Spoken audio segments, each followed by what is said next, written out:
Bonjour à toutes et à tous. Donc voilà, aujourd'hui une nouvelle vidéo. Donc aujourd'hui, tout ce que je voulais faire avec vous, à l'occurrence, c'est que j'aurais bien voulu tout simplement montrer comment je vois le marché, comment je vais l'analyser. Et donc du coup, je me suis dit, au lieu de tout simplement le faire bah, pour moi, je vais faire une vidéo et comme ça, vous voyez un petit peu mon processus quoi. Un premier temps, là maintenant, j'ai juste ma trendline qui est toujours là, donc en H12. Le truc, c'est que je trouve que le marché fait quand même un billet un petit peu spécial. Mais avant de vraiment m'attarder là-dessus, je vais juste bien regarder de nouveau. Enfin, en fait, bien regarder. On va regarder plutôt ensemble tout ce qui va se passer. J'ai un petit truc qui me gêne. Donc tout ce qui va se passer aujourd'hui et également aussi donc dans la semaine dans la semaine à venir, dans les jours à venir. Donc aujourd'hui on est mardi. Donc moi je regarde essentiellement les news américaines, même si je sais que plus haut là, donc tout ce qui est ici, il y a eu pas mal de choses par rapport à la RBA, etc. Voilà, on peut voir que ils ont augmenté leur, euh, leur, euh, leur taux d'intérêt des 0, non, attends, 25 points de BPS, 25 BPS, donc 25 points de base, donc de 0,25%. Euh, et donc du coup, moi, ce qui m'intéresse, c'est surtout, donc ici, on voit qu'il y a un membre, enfin deux membres du FOMC qui vont parler, qui ne sont pas réellement importants puisqu'ils sont en jaune. Et en revanche, à 16 heures, il y a quand même Waller qui va parler, qui est un peu plus important que les autres. Enfin, c'est déjà assez important pour y prêter attention.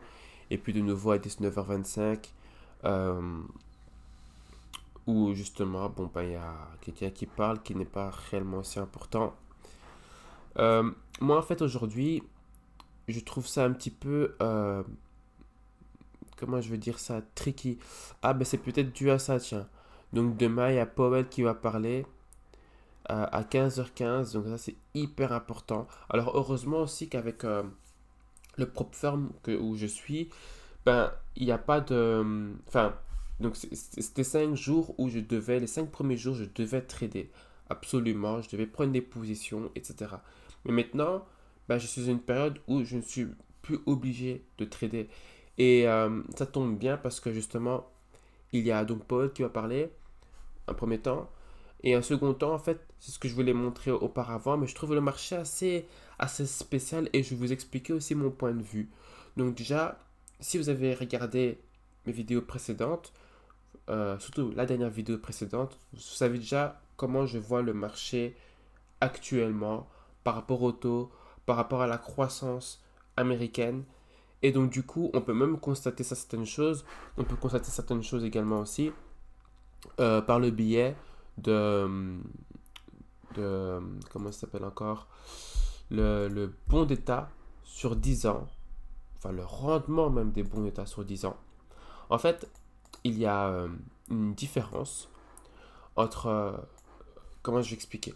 Donc en fait, l'obligation des bons d'état comme ça, sur 10 ans, quand les gens y investissent, ça veut dire que en soi, on ne veut pas apporter du risque, tout simplement. On veut quelque chose de plutôt safe parce que la situation générale montre que on veut quand même se réfugier quelque part. On veut faire en sorte que notre argent soit fructifié, mais pas de façon à ce que ce soit vraiment des grosses fructifications parce que je prends quelque chose où justement je prends pas beaucoup de risques. Quelque chose qui ne prend pas beaucoup de risques, qui n'a pas beaucoup de risques, ça veut dire que c'est des rendements aussi très faibles. Au plus haut le risque et au plus haut également c'est le rendement. Ce qui est normal, on prend plus de risques. Et là, l'occurrence, quand je regarde un petit peu le marché des obligations, donc les yields, donc le rendement sur 10 ans, donc voilà, c'est quelque chose comme ça. Donc je vois concrètement que pour moi, je dis bien pour moi, j'ai l'impression que le marché là maintenant est occupé à un petit peu se renverser. Alors, qu'est-ce que je veux dire par se renverser? J'ai l'impression que, en fait, on a ce qu'il y a eu dans l'autre, j'essaie de bien expliquer pour que ce soit vraiment le plus clair possible. Alors, avant, donc quand je dis avant, c'était la semaine passée encore, même jusqu'à hier, je pensais encore que c'était comme ça. Mais hier, je me suis quand même bien fait arracher sur les marchés et je comprenais pas trop pourquoi. Et là maintenant, en regardant bien le marché, en analysant bien le marché, en réfléchissant, etc., je me suis dit, en fait, c'est que les taux, on ne les augmente plus. Ok? Quand on a commencé d'abord à augmenter les taux, pour vraiment repartir au début, c'est qu'on savait qu'il y avait un problème qui était l'inflation. Voilà, ça c'est clair et net, tout le monde le sait. Le fait que les taux soient plats, on s'est dit, ok, bah, l'inflation diminue. Mais maintenant, il y a de nouveau un problème, c'est quoi? Donc, bon, bien sûr, par rapport à Israël, enfin, Gaza, Hamas, etc., tout ce qui se passe là-bas, c'est pas nouveau. C'est quelque chose qui date depuis des années. J'ai déjà parlé à quelqu'un qui gère aussi enfin, pas aussi. Lui, il gère des portefeuilles, donc il est vraiment un gestionnaire de portefeuille. Et il disait que voilà, c'est une personne assez âgée.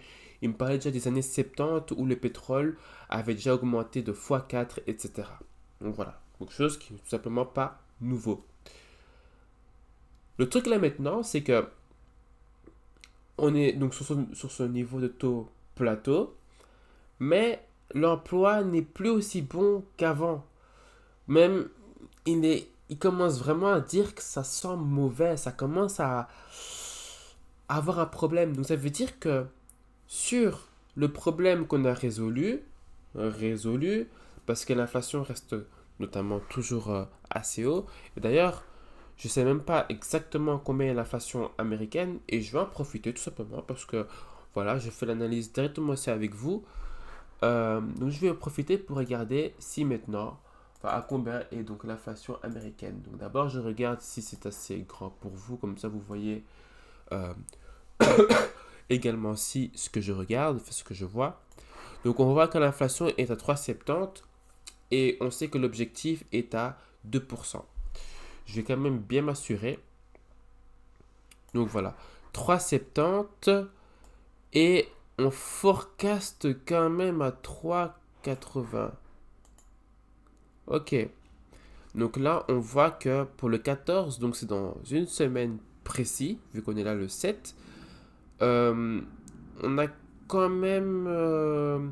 donc ça aussi, ça peut être un signe, parce que le forecast, il montre que dans une semaine, l'inflation va quand même augmenter de 0,1%. Et on va dire que ce n'est que 0,1%, mais ce 0,1% est énorme. Et je pense aussi que, en fait, j'avais aussi calculé le taux de chômage avant qu'il sorte. Dans une précédente vidéo, je vous ai expliqué comment, je vous ai montré à travers une feuille les calculs exacts et c'était vraiment avant le taux de chômage et donc du coup, je vous l'avais dit. Bon, après, c'est pas comme si, voilà, c'est un calcul tout simple. Et donc du coup, j'avais vu que donc du coup, tu es déjà à 3,9%. Et ça m'a pas, en fait, à ce moment-là, j'ai pas pensé que euh, comme le taux de chômage augmente, bah, automatiquement, il y a un problème. Pour moi, en fait, il y a deux façons de voir. Quand vous augmentez les taux, il y a un problème. Quand il y a un taux plateau, ça peut encore passer.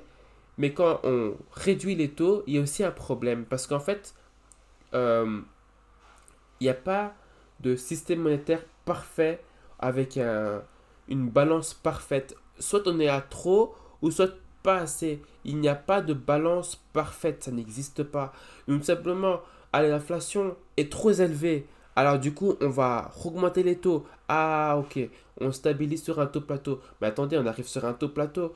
Et là maintenant, ce sont les sociétés, notamment par exemple les sociétés immobilières, qui ont un gros problème. Donc toutes les sociétés qui mettent en location leurs bureaux, ils ont un problème à... Mais ça, c'est même général, mais juste pour dire que j'ai déjà vu ça réellement, comment c'était, même ici en Belgique, etc., hein, qu'on voit que certains biens immobiliers passent enfin, d'un montant à un autre qui est vraiment réduit, etc. Et donc, du coup, on passe donc de l'inflation trop élevée à un taux plateau qui a également aussi un problème avec tout simplement la croissance. Et comme la croissance a un problème, on s'est dit, ok, il y a un problème au niveau de la croissance, mais également si maintenant on dirait un problème avec l'inflation, il faudrait peut-être penser à augmenter les taux. Parce que bon, la croissance, on sait que c'est un problème, mais on peut toujours faire du quantitative easing comme on a eu pendant la période enfin, après le Covid, donc où le marché était au plus bas et que donc du coup il fallait mettre beaucoup d'argent sur la bourse, enfin les banques centrales à l'occurrence, hein, pas moi personnellement, mais même si voilà, en tant que spéculateur, on aide quand même, on va quand même dans ce flow également aussi, mais on est plus de suiveurs, donc du coup voilà. Et donc du coup, il faut de nouveau rebalancer, j'ai l'impression qu'on est occupé à de nouveau rebalancer, mais qui dit rebalancer pour que l'inflation se réduise, etc., dit également aussi augmentation des taux d'intérêt. Et donc, du coup, moi, je pense que quelque part, le taux de chômage qui est négatif, le FOMC qui arrive bientôt. Alors, en fait, tout ce que je vous dis, ça peut paraître un petit peu en mode, bon, alors on fait quoi? Qu'est-ce qui est le plus important? Est-ce que c'est le taux de chômage? Est-ce que c'est la croissance? Est-ce que c'est l'inflation? Et tout ça, en fait, ça fait un petit peu, et également aussi tout ce qui est enfin, les guerres géopolitiques, etc. Donc ça fait tout un petit mélange.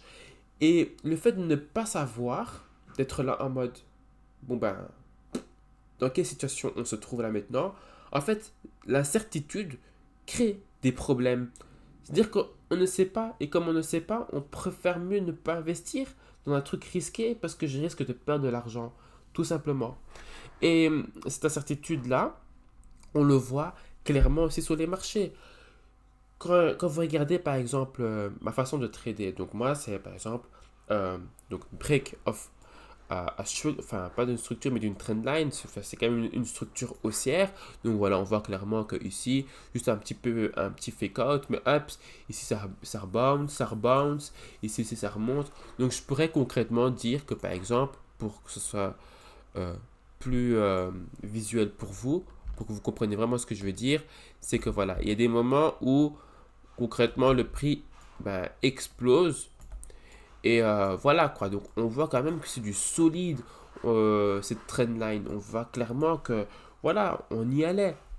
Et dans ma stratégie, c'est qu'une fois que ça break out, j'ai mis ma ligne Fibonacci. Ups, par exemple, donc j'ai mis ma ligne Fibonacci du plus haut au plus bas. Et puis ensuite, le prix pourrait remonter. Euh, J'attends ma SMA et peut-être aussi mon RSI qui me dit ah, il y a peut-être une divergence baissière.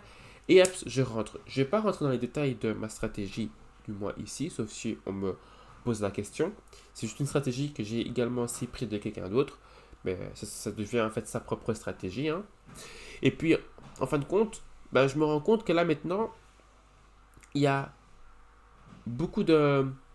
C'est très. Moi, je dis ça tricky. Très. Comment je vais dire ça? C'est très très, pas vicieux, mais c'est très très spécial parce qu'on a l'impression qu'on est occupé à tourner à shift. Et c'est vraiment ce qu'il y a réellement. C'est comme je vous le dis là maintenant.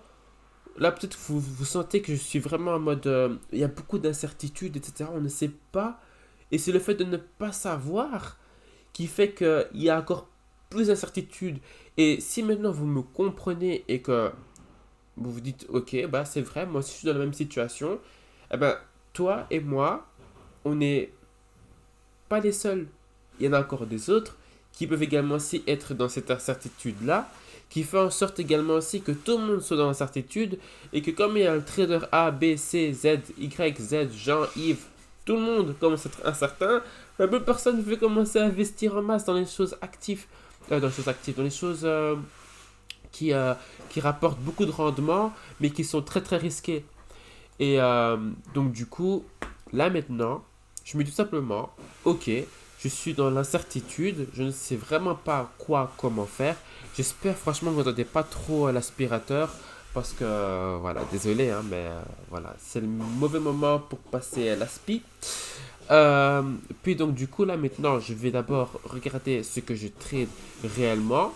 Donc, comme j'ai dit, comme vous avez pu le voir, le S&P, enfin le E-mini S&P 500.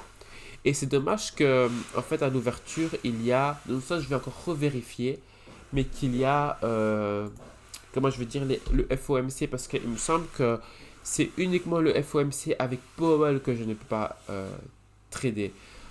En fait, au début, je pensais réellement partir sur un achat. Concrètement, j'attendais que ça allait breakout, venir ici et partir. Là maintenant, en ayant vu tous ces chiffres et en pensant au tout, ben, je me dis que oui, je vais tout simplement shorter le marché. Je ne vais pas me mettre en exposition. Sachant également aussi comment le marché il a évolué. Faut bien regarder que, par exemple ici, la tendance baissière, elle était clean. Vous voyez que c'est clairement une belle tendance baissière. Et là, c'est une belle tendance haussière jusqu'à ce qu'on est arrivé au 1er novembre 2023. Donc il y a 6 jours. Et c'est là où ça a commencé à ne plus être normal. C'est plus une progression normale. On a l'impression d'être rentré dans un style de FOMO où on se disait ah, il faut que je rentre parce que les chiffres de l'emploi sont négatifs. Mais maintenant que les chiffres de l'emploi sont négatifs, mais qu'il y a encore tous ces problèmes-là, et que l'inflation est forecast également si à la hausse, on fait quoi maintenant? Ça veut dire qu'il y a moins d'emplois, et en plus de ça, il y a encore de l'inflation, et comme il y a moins d'emplois, il faut également aussi, donc on augmente les taux, il y a moins d'emplois, mais on va encore réduire peut-être les emplois encore existants, parce qu'ils vont peut-être potentiellement, enfin, augmenter les taux. Et moi, je pense que c'est quelque chose comme ça. Et maintenant, j'ai cette idée-là avec vous. Euh, je viens de penser à un truc. Je vais une fois aller check avec les dot plots pour voir maintenant si c'est possible que je réfléchisse, enfin que tout le monde réfléchit dans cette direction-là. Donc, je vais aller sur Internet et je vais aller regarder sur CMA Group. Donc voilà, c'est hyper important d'aller sur ce site internet là. Alors, première chose, c'est vrai qu'on a eu le FOMC, c'était la semaine passée. Là, ça prouve, comme vous voyez sur le site internet, qu'il y a juste un bug sur Forex Factory. Il n'y a pas de FOMC du mois donné par Powell dans ce mois-ci. Il n'y en a tout simplement pas. Ça arrive quand? The next FOMC meeting is in 36 days, 7 hours, 20 minutes and 5 seconds. Bien sûr, voilà. Juste pour dire que c'est que dans 36 jours.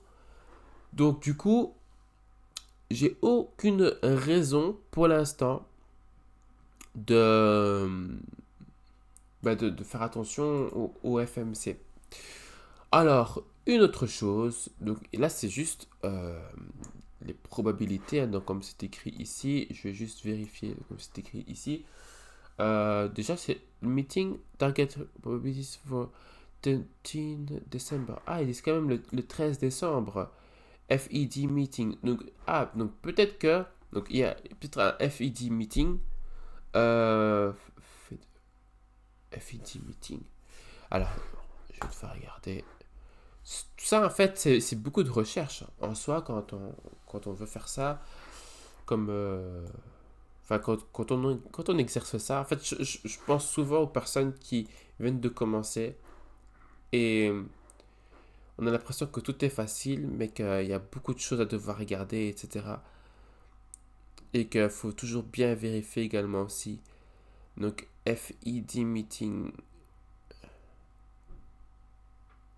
Ok, bon, je ne vois pas de FED meeting. C'est jeudi. Et ils m'ont dit pour le 13. Mais honnêtement, je crois plus ça que ça. Ça, faut le dire. Là, c'est vraiment officiel. C'est un site officiel. Et donc, du coup, tout simplement, il y a vraiment tout de résumé. Donc, je préfère mieux regarder là-dessus. Pour l'instant, la plupart des investisseurs pensent qu'on va rester toujours dans la même fourchette. Et que 10% pensent que on pourrait augmenter de 25 bps, point de base, donc de 0,25%.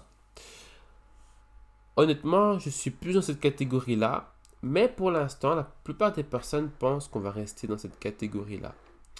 Alors, si je devrais penser dans cette catégorie-là, c'est que pour moi, c'est un petit peu ce que là, je viens de me rappeler, ce que Powell a pu dire.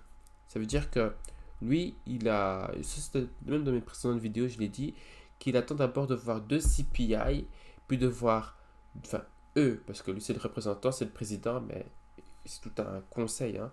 Donc, ils attendent d'abord de voir deux CPI, de voir deux euh, euh, indicateurs, enfin pas indicateurs, mais deux chiffres clés sur l'emploi pour pouvoir prendre des décisions en plus. Je ne pense pas également aussi qu'en tant que voilà, personne qui régule, qui stabilise la masse monétaire dans son pays, va se dire, bon ben, je vais même mettre mon pays en récession pour stabiliser l'inflation. C'est peut-être possible que avec le pourcentage actuel, euh, enfin au niveau des taux d'intérêt, hein, que les taux d'intérêt actuels puissent être suffisants pour réduire l'inflation. Le seul hic, c'est que au niveau du forecast, cela prouve, désolé pour le fait que j'ai toussé, j'espère que ça n'a pas cassé vos oreilles, ça prouve genre juste que peut-être que les taux ne sont pas suffisants. Et donc du coup, ben, on voit un petit peu le résultat sur le marché, quoi. Moi, je pense que ce mouvement-là, clairement, c'est un fake-out.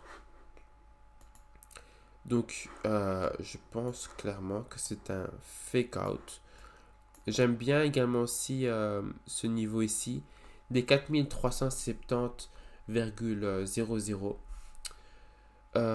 Donc, pour moi, je vais attendre bien sûr que le marché ouvre officiellement et je partirai plus sur quelque chose de ce style. Euh, je dirais de ce style-là. Donc, quelque chose comme ça. Et je serai prêt à target. Honnêtement, je suis prêt à target. Peut-être, comme c'est un trade où je vois que c'est particulièrement du H1, j'ai l'impression qu'en H1, c'est très très très très très clair. Ce que je compte faire, en fait, j'ai réfléchi à la façon optimale pour pouvoir rentrer dans mon trade sans prendre énormément de risques. Et pour moi, où le marché pourrait vraiment comment je pourrais dire ça, vraiment faire en sorte qu'il me prenne énormément, euh, serait déjà avec les SMA. Donc vraiment une grosse trendline. Faire attention que les SMA soient pas... Après les SMA ça bouge en même temps aussi que le marché. Hein, donc, mais je veux dire les SMA 50 ou même 200 ne puissent pas être touchés. Je pense que ça pourrait être quelque chose à tester, une piste potentielle à voir. Euh, donc je dirais ça. Je dirais également aussi que ce qui est plutôt positif, donc pour accentuer toujours le fait que, voilà, il y a quand même, comment je vais dire ça, il y a quand même des possibilités d'avoir ça comme TP, c'est ici, là. Il n'y a pas eu de retest à partir de là. Normalement, une vraie structure, ça monte, ça descend, ça monte, ça descend, ça te fait toujours des high highs, high low. Donc high high, high low, high high, high low. Je vais le dessiner un petit peu ici, mais normalement, une tendance haussière, c'est concrètement comme ça. Donc ça veut dire que le prix revient chaque fois à l'ancien prix.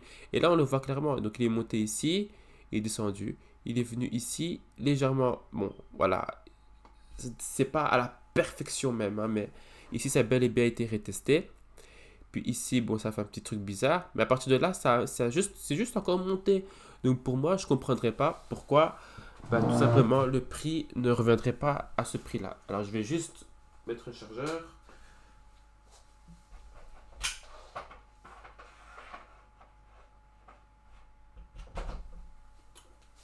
Mettre ça à charger comme il le faut. Hop, et voilà.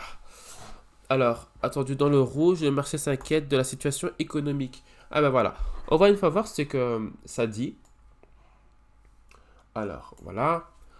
Wall Street vu en baisse à l'ouverture, les bourses européennes se replient, les investisseurs s'inquiètent de données d'activité en repli. Wall Street est attendu en déclin à l'ouverture mardi, tandis que les bourses européennes reculent à la mi-séance, dans un contexte de ralentissement de l'économie mondiale. Donc ralentissement de l'économie mondiale, ça veut dire que tout simplement, tout ce qui est produit intérieur brut, donc il y a moins comment je veux dire ça? Il y a moins de personnes qui... Bon, il y a moins de richesses créées, voilà, moins de richesses créées au sein de l'économie. Le ralentissement est dû donc à l'occurrence aussi à l'augmentation des taux d'intérêt. Donc tout cela fait en sorte que ça fait tout un gros boom, quoi.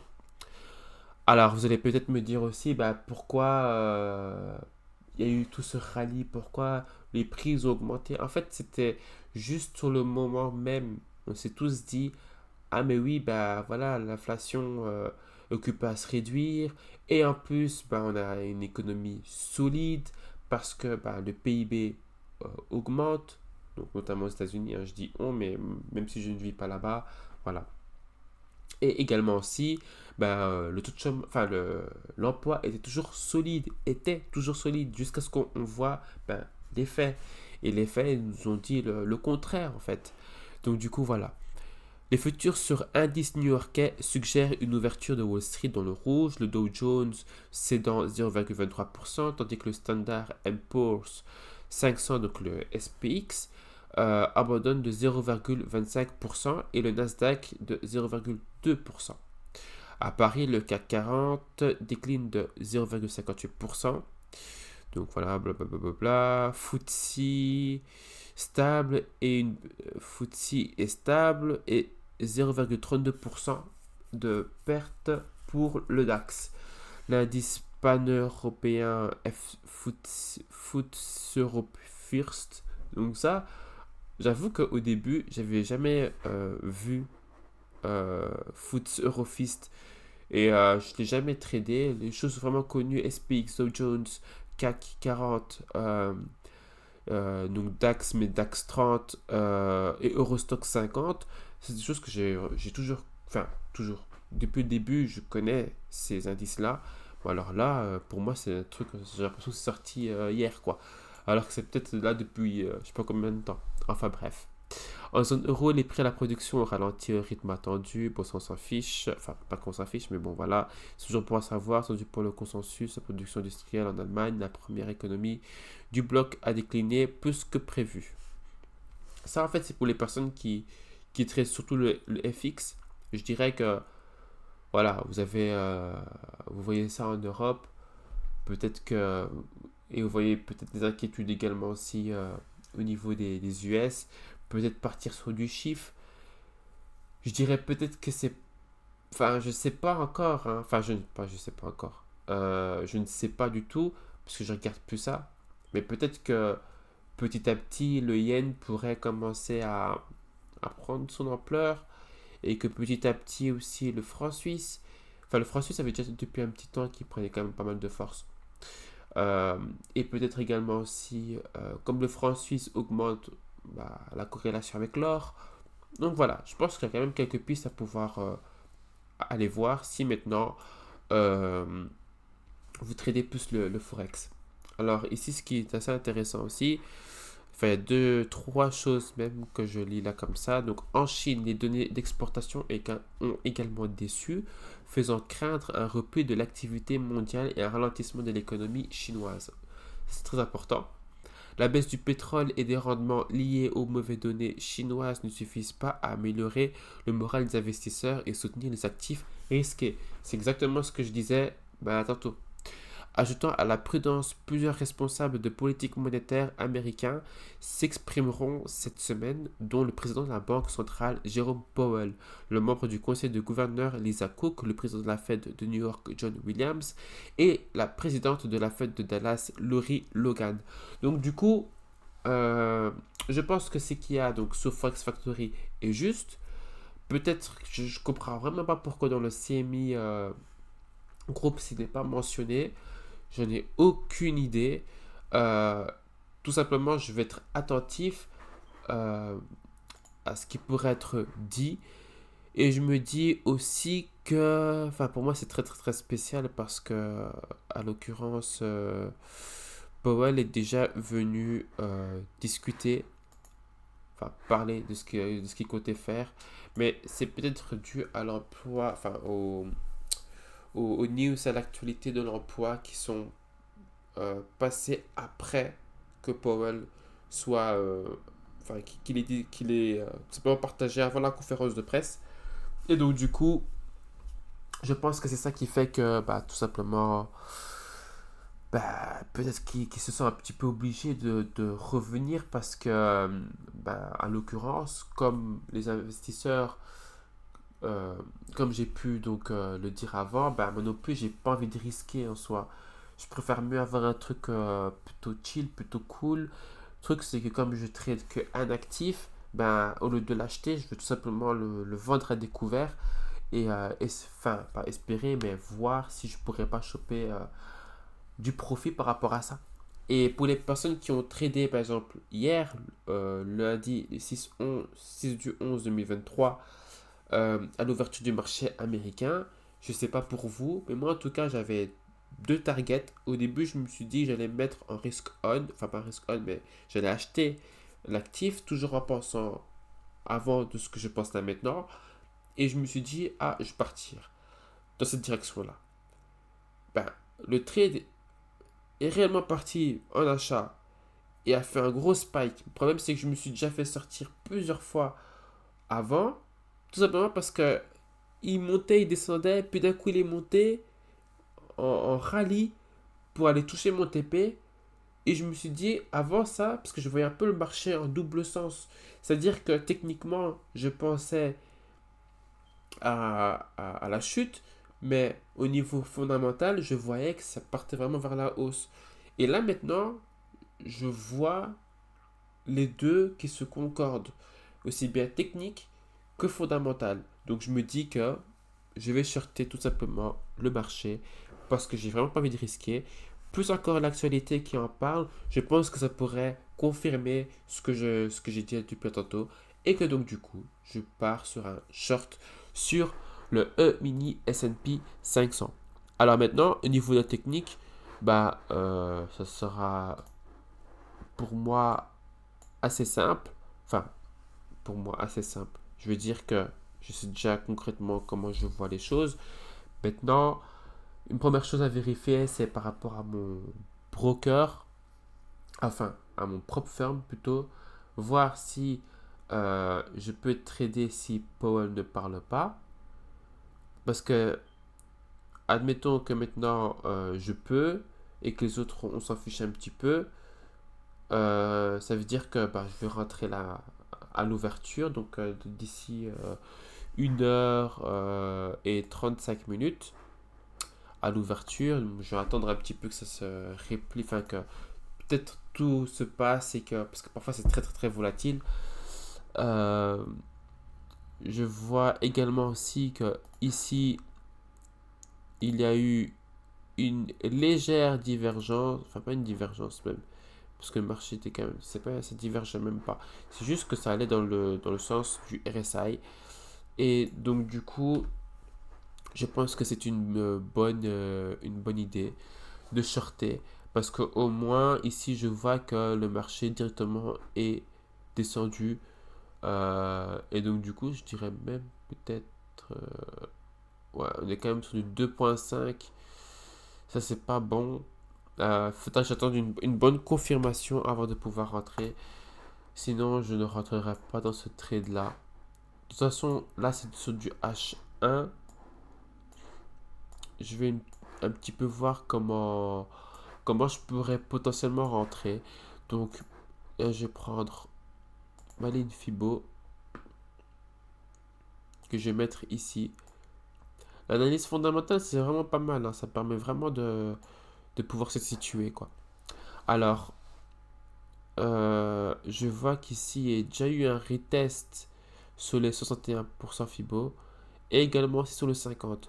Donc, je vais me positionner de façon à ce que je puisse attraper ici. Je vais mettre une alarme vers là. Comme ça, j'ai quand même un peu enfin, j'ai surtout le temps de pouvoir bien me positionner. Et je vais mettre vraiment pas trop haut, mais pas non plus. Voilà quoi. Comme ça, je me dis que je laisse quand même pas mal de place pour, euh, pour le marché. Et donc voilà. Après, quand on regarde vraiment du côté gauche, on voit clairement qu'il y a une grosse impulsion. Donc voilà, mais je pense que tout ce mouvement-là, c'est un pur fake out. Et on constate également aussi que bah, il y a quand même eu ce retest jusque ici. Donc jusque là.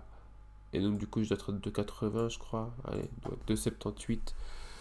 Donc voilà, je crois que le marché pourrait potentiellement venir ici, descendre, retest, enfin aller ici, ou peut-être là. Là, je pense que c'est déjà été validé. Donc je crois que, je pense honnêtement, quand je regarde un petit peu ce que j'ai à ma portée pour l'instant, je vois bien le marché faire un truc comme ça en fait. Et puis partir sur un bas de plus en plus bas et ainsi de suite. Je le vois vraiment bien partir dans ce sens-là.